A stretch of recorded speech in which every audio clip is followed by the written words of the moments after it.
Within a few days, Darla's diarrhea stopped. She started to get her appetite back.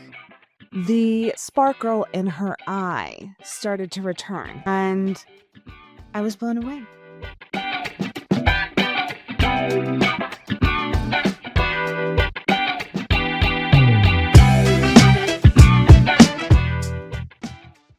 Hey there, pet parents. I'm Melissa Natanson. Hi, welcome to the Legacy Biome Podcast. Happy to have you here. I'm your host, and I'm also a canine nutritionist, certified holistic pet health coach, and your pet's gut health advocate. Now, I'm sure you're probably wondering, well, who am I and how did I get here? And that's what I want to talk a little bit about today, because I'm not just a talking head with all those other things going on. I am most importantly a pet parent who has been through the struggle when it comes to chronic issues and GI health. So if you are a pet parent, pet professional, whatever, that is having to deal with the struggle of what's going on with their pet with chronic issues, we're going to dive into why the microbiome is probably behind it all. So I hope that you'll stick with me. We're going to have a lot of exciting things coming up on this podcast, exciting interviews where we're going to share stories, we're going to bring on experts, and we're really going to get into the guts of all this. And it might be a little stinky sometimes, pardon the pun. And there might be a few tears on my part, because when I talk about my story with Darla, it was so profound and life-changing that it's really kind of was a catalyst for why I'm here today. And I am thrilled to be on this journey with you. So I hope that you will stick around. I'd like to get to know you more. I want to hear your stories. I want to get your feedback. You're always free to email me at melissa@legacybiome.com as we're going through this, and let me know what you think or leave your comments. But let's dig in a little bit, because I want to share my story a little bit. And it kind of starts with, it does start with my rescue Yorkie, Darla. We rescued her about 12 years ago. Thinking back to how I got here, I didn't just fall upon this. I was driven in a truck of chronic health issues with Darla to get where I am today. So going back to when we first rescued Darla, I kind of saw that the signs, but I didn't know they were signs. The signs of a gut imbalance were there. And we know now that the skin is the largest organ, and the gut is responsible for 70 to 90% of the immune system. So if there's an imbalance with the gut, if there's a problem with the gut, oftentimes the first place that we'll see it is in the skin. Did I know that 10 years ago? No, I didn't. And if you didn't know that, you do now. But Darla, when we rescued her, she was losing the hair around her mouth. She was kind of covered in scabs. She was one of those itchy little pumpkins that we just couldn't get a hold of, and couldn't get a hold of what was going on with her. We just thought, oh, okay, allergies. What do we do? Cue the Benadryl. Let's try this. And I wasn't making the microbiome connection then, although I had been thinking about it. So really kind of a kicker was when the wind would blow, literally when the wind would blow, Darla would break out in massive hives. Her little eyes would be swollen shut, and here I am online. What do I do? What do I do? I need to figure out what to do. And it's okay, let's give a high dose probiotic, or let's give some fish oil, or let's do the Benadryl. So it got to the point where one of the hive episodes, the hiving episodes, was so bad that I did take her to the vet. I kind of like to take things into my own hands even then, but I did take her to the vet, and the vet was like, all right, cue the steroids. There's nothing else that is going to get through this. And she's probably got food allergies and this and that and the others. We did a food intolerance test, and ding, ding, ding, she came back intolerant to everything. And the vets had explained that this was probably leaky gut. So now the two were coming together. Darla had leaky gut. She had a microbiome imbalance, and all of it was just coming out in her skin. So everything was starting to make sense what was going on. Well, it didn't stop there. we didn't know how bad the situation actually was. Fast forward a couple years, Darla was probably about 5 or 6. She was 2 when we got her, and she started to slow down. She was having digestion problems. And even though she had leaky gut, the food intolerance tests showed that she was intolerant to all these foods. She didn't really have any problems with her stool. So just because they don't doesn't mean that there's something that isn't there. But she started to have some like reflux and regurgitation. And I thought, what in the world is going on? I was trying to figure out what to feed this little one. That's kind of where my dive into canine nutrition began, because I didn't want to keep her on kibble. I didn't want to feed her a food that she was intolerant to, and that was everything. So there wasn't any food options out there. So I kind of became my own canine nutritionist back in the day. I'm certified now, but that started my deep dive into canine nutrition because I was trying to figure out things to feed her at home. So this reflux and this regurg is continuing to persist. And one day we were on a walk and she kind of started to regurg, and the regurg turned into coughing and regurging, and she started regurgitating blood and saliva. And at the same time, this is gross, but I'm going to tell you the details. It kind of started shooting through her nose. And so then she started reverse sneezing at the same time. And so she was regurgitating and reverse sneezing blood and saliva at the same time, which is an extremely urgent situation. So she is kind of like aspirating these fluids. And I just remember running to a neighbor's house and saying, I need you to go with me because I've got to take my little dog, Darla, to the ER right now. I don't know what's going on. And they said, okay, do you want me to drive? And I said, no, you're not going to drive fast enough. You just hold her. I'll drive. My maiden name's Knievel, by the way. So I have a little bit of a thing with speed. Anyways, I digress. We rushed to the vet. And finally, after years, we got an ultrasound, did another food intolerance test. The ultrasound shows that her small bowel is totally inflamed. Colon is inflamed, stomach is inflamed, and she has massive amounts of ulcers, probably bleeding ones. What's a doggy mama to do? I had my work cut out for me. But unfortunately, I had somewhat been in this situation before. I had lost my mom a few years earlier to a rare GI cancer, and I have a human holistic health background. And because of that, I started digging into the gut and microbiome back then after my mom got diagnosed with this rare GI cancer, and starting digging into what was behind it. And there was a lot of interesting things. Usually it was a lack of butyrate for a short chain fatty acid or a branch chain fatty acid that are produced by the beneficial bacteria in the gut. So I was kind of left with nothing to do. I asked the vets, what do I do? And kind of got the same song and dance of, okay, antibiotics, steroids, and what am I going to feed her? I asked. They don't, and they said, I don't know.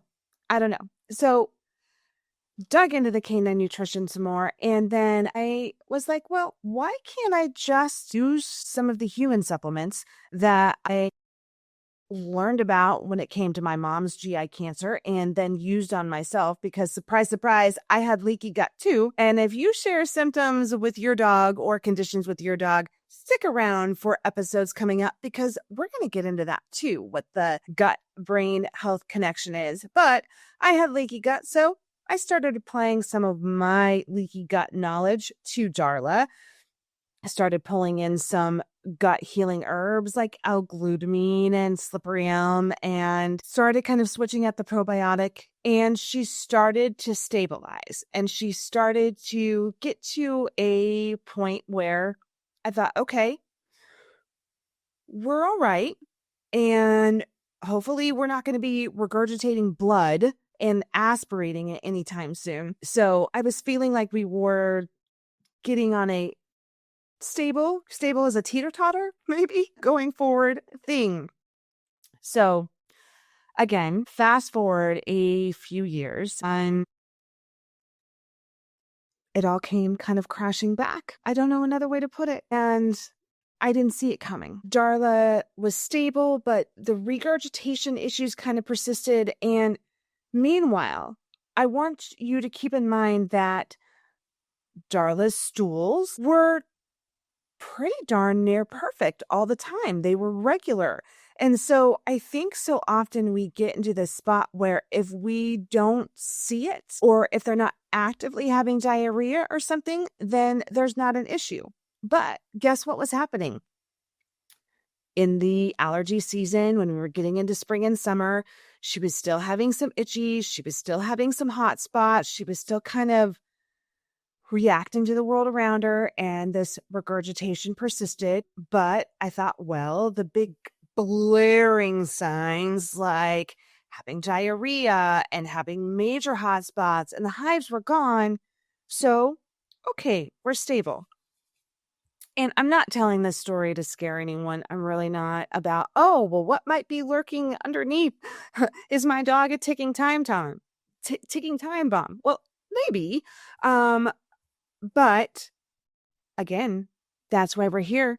We're all going to learn together. And that's why I'm sharing my story, because I want you to know that we have an option. We as pet parents have an option to reset the gut microbiome if we're considering it's a problem, if you've tried everything, if you don't know what else to do. It can be foundational. It can be something that can be yearly maintenance type of thing.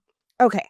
There I go again. Sometimes I go off on these little sidebars and I have to redirect myself back. I'm only human. Maybe next time I'll come back as a dog. But for now, here we are. So we're getting to know each other, right? Okay. So 3 years ago, I had a medical foster, and this little pumpkin, I was taking on as a medical foster because of my background in functional medicine for pets. And this little nugget had been poisoned and she had to have kidney surgery. And so I was taking care of her. Darla probably was not the keenest on this because she is my entire world. I am her entire world and my big old heart. I wanted to help another doggy, and Darla was okay with it, but she wasn't super hot on it. So I think that was factor number one. And this all plays into a bigger picture of how stress can affect the microbiome. It can shift the bacteria within the whole system. There's so many things that go into it, and that are all things that we're going to talk about coming up. So there was that. And then is there a chance that this dog may have brought home C. diff, which is Clostridium difficile? And if you don't know what it is a really nasty intestinal infection that can put off toxins. They kind of eat away at the microbiome lining. They can eat away at the intestinal wall. That's putting it nicely, and they're awful. Now, Clostridium does exist in the gut microbiome naturally in amounts that have to be, there are smaller amounts, and the good bacteria keep those guys kind of at bay, because the problem is when we have this huge overgrowth of Clostridium, and that's kind of key with anything that goes on in the gut, is the balance and how those microbes work as a community. Either way, Darla got tipped over the scales, and about a month into having our medical foster, Darla, who had predominantly always had perfect poos, started to have bloody diarrhea. Okay. So when Darla doesn't want to eat, and she's a 10-pound Yorkie, but she would devour an entire dead horse if I put it in front of her, because she has a crazy appetite. So eating is not a thing for her. She didn't really want to eat. She's starting to have bloody diarrhea, and I knew something was wrong. So we go to the vet and we do a PCR test, which can test for pathogens, Giardia, Clostridium, things that can go on like that. And it comes back that she has C. diff. So, and I know that C. diff, that's one type of Clostridium that can exist in the gut. The other one is Clostridium perfringens, and neither one of them are fun, but you really don't want to have both at the same time. So I had been reading about the power of FMT, and I knew I had a lot of potential, but when Darla got C. diff the first time, we tried an FMT, not from Legacy Biome, and it was unsuccessful. In fact, the next test that we brought up is when she had also tested and it came back positive for Clostridium perfringens as well. So then she had both C. diff and C. perfringens, and I'm at my wit's end thinking, how could this happen? Is her immune system just so low from the C. diff that the other one started to pop up? I don't know. But one of the things that these nasty little bugs can do is I had talked about that they could put off these toxins. So it's really starting to affect her other organs. And one thing that can be predominantly affected is the kidneys. And it's one reason why I also specialize in kidney health now too. Because if the gut isn't doing its job, and digesting, a lot of the protein gets broken down within the gut, and then the kidneys are responsible for filtering the byproducts of that protein and the uremic toxins and all of that stuff so it can get filtered out into the bladder and comes out as urine. So Darla's gut was just overburdened with toxins. It's so messed up that it's not breaking down the food properly. Things are going on, and her kidneys start to tank. And the vets are saying, oh, she's got kidney disease too on top of this. And I'm just watching my little pumpkin slip away. She doesn't want to eat. Her kidneys are tanking. The blood diarrhea is going on. And didn't look good. Luckily, I had a wonderful integrative and holistic vet. I still work with her. And she said, I was just reading about Dr. Margot Roman and her amazing donor dogs with Legacy Biome. Let's give it a shot. Okay. Enter Legacy Biome. And there is an option if you ever want to talk to your vet about it, or if your vet knows about it, there is an option to do it rectally. We didn't do it at the time because I'm not sure. Doesn't matter. But we started these small caps and we did 2 times a day because we really wanted to make sure that we got on this quickly.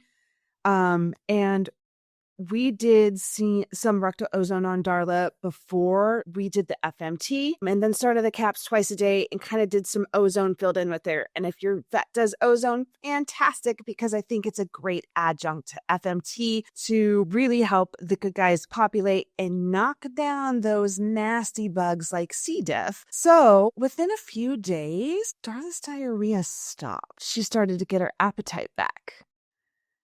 The sparkle in her eye started to return, and I was blown away. So I wanted to see, are we really making progress here? Is this the ozone? Is it the FMT? I'm sure it was both, and a lot of it was the FMT. We went to go do an FMT, another PCR test, and within 9 days, she was negative for Clostridium. Both of them. If you know anything about these nasty bugs, you know that they can just keep coming back. And antibiotics a lot of times can't knock these nasty guys out because they're becoming antibiotic resistant. And one thing that really holds C. diff at bay is having good beneficial bacteria in the gut. And this is why a lot of times kind of the standard has been an antibiotic and then do high dose or high colony forming units, high CFUs of probiotics so that the good beneficial bacteria can kind of start to smother these bad guys. This has kind of been the road that we were taking. That road, I wasn't getting very far with it because of Darla's case. So Legacy Biome to the rescue. And I was already so interested in the gut microbiome, having studied it for several years, but that really opened my eyes to the power that lies, the healing power that lies in the gut and the power of FMT. It really is, quite remarkable what it can do. And that turned the whole tide for me and kept me going on what is linked with the microbiome, what chronic issues, the allergies, the skin, the gut, the brain, there's all of us. And trust me, we're going to get into all of that as we go forward, coming up on episodes. But this is just to share my story because it really is a big part of why I'm here today and really impacted me and impacted Darla. It changed both of our lives. So it's pretty exciting that I am here today as part of the Legacy Biome team so that we can go on this gut journey together and keep learning. I like to think of the microbiome as a parking lot. So if you think of it as a parking lot, and just bear with me here because this analogy just makes sense to me and I hope it does for all of you. So picture this. All the bacteria in your dog or kitty's gut, they're like cars that need to park so they can clock in and start their shift at the company, being the body. And what's their job? Digesting food, producing important compounds like BCFAs or SCFAs, and keeping your pet's whole system running smoothly. It's not just the digestion station, it's immune system too. But here's the catch. If too many slackers or troublemakers are already parked in the lot, aka the unbeneficial bacteria, the good guys can't find a spot and they're left circling the block, unable to get in and do their job. It's chaos. It can be. The bad bacteria are just kind of sitting there, taking up space, and they're not contributing to the work at the body company that needs to get done. So sometimes probiotics can come in and be beneficial if we are using them in select cases. But probiotics, they're like temp workers.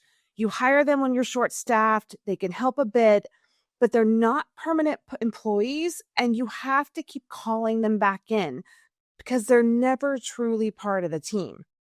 Meanwhile, the parking lot is still crowded with the same old slackers, so the good bacteria don't get a chance to stick around. So now imagine if we could just wave a magic wand, clear that parking lot out, boot out the troublemakers for good, and make sure those spots get reserved for the right workers. And once the good bacteria are parked and settled in, the slackers don't have a place to park and they can't take over. And the other thing is that all of those workers, they're trained to work as a team. Studies show that it's not just about the bacteria that's in there. It's about how they work together as a community.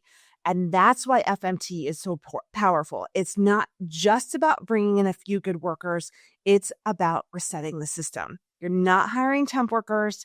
You're establishing a permanent and more efficient team that keeps your pet's gut and ultimately their health on track.